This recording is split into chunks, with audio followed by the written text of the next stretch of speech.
भाभी वो तांजे पासे में हेमा है न, उनजी नुंहं खे माइटनि में छा मिलियो आहे? अच्छा एतिरो मिलियो आहे।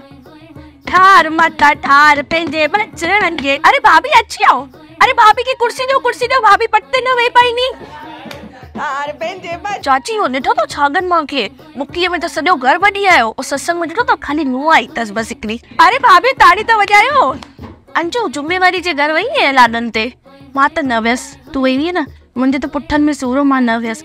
अॼु बि मूंखे पुठनि में सूर, पर मां गोरी वठी करे आई आहियां सत्संग में। मुंहिंजी बेड़ीअ ठही विच तीर ते। अरे भाभी हिकु दोनो ॾे, हिकु जे घरां ॿारनि समेत 4-4 ॼणा था अचनि, 4-4 दोना कान ॾिबो, हिकु दोनो ॾे। छॾ मूंखे ॾे प्रसाद, मां थी विरायां। अरे भाभी वठो केला वठो, प्रसाद में केला था हलायो। भाभी वो ताने पासे धर्मू कबाड़ी आहे न, उन ज़ाल जी टंग वॼी पई हुअसि न, हाणे ठीकु अथसि। आया सबा अरे तू नेम्बू जी मां कोन आई है छा? ॾाढा बढ़िया भजन गाईंदी है। हल दोती हिकु ॿ भजन तू गाए बढ़िया। अरे भाभी हिकिड़ो भजन गायो न, हिकिड़ो ॿियो। अरे भाभी ता एंड में ईंदा आहियो। उन ॾींहुं रेलू जे घर भी एंड में आयो आहे, हिते भी एंड में आहे। एंड में प्रसाद जो दोनों वठण लाइ ईंदा आहियो छा? भाभी रुको न, चाय त पीअण ॾियो। भाभी हला थी, दुकान त अची न, रोटी ठाहिणी आहे राति जी। अरे हाँ भाभी वो जस्सू जी ज़ाल लाइ दोनों त ॾेई छॾियो, वरी न त टोकींदी।